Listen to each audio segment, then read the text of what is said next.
جا کے میں نے ایک دفعہ پرانی گاڑی خریدی تو مجھے پہلے تجربہ نہیں تھا کہ کس طرح سے ٹوپیاں کرائی جاتی ہیں نا، تو وہ میں نے کہا چلو ہاتھ صاف کرنے کے لیے اچھی ہے.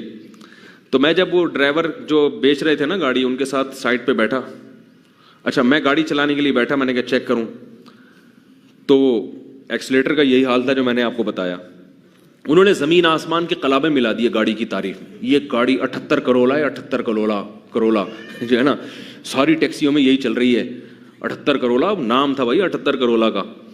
ہم نے کہا چلو یار میں 75 کا ہوں تو 78 کی پھر بھی ہم سے تو نہیں ہے. تو ہم نے کہا ہاتھ صاف کرنے کے لیے اچھی ہے. اب ہم جب بیٹھے تو اس میں عجیب عجیب چیزیں آ رہی ہیں.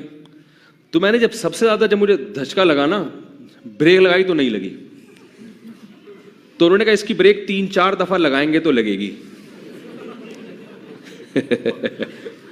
3-4 دفعہ لگائیں گے تو لگے گی. میں نے کہا کوئی بندہ سامنے آ گیا تو یہ گاڑی میں لکھ کے لگاؤں میں آگے کہ تیسری دفعہ میں لگے گی. بھائی آپ اتنا فاصلہ گاڑی سے رکھیں کہ تیسری دفعہ میں آپ یعنی ٹکر ہوئی تو آپ کی ذمہ. میں نے کہا آگے اس پہ کیا لگا دو، بورڈ لگا دو کہ بھائی یہ تیسری دفعہ میں لگے گی. میں نے کہا لے پکڑ بھائی اپنی گاڑی، یہ 78 کروڑ، ہم 75 کے اس سے اچھے ہیں، اللہ کا شکر ہے. کیا خیال ہے، ہم 75 کے اس سے اللہ کا ہماری پھر بھی پہلی دفعہ میں لگ جاتی ہے بریک.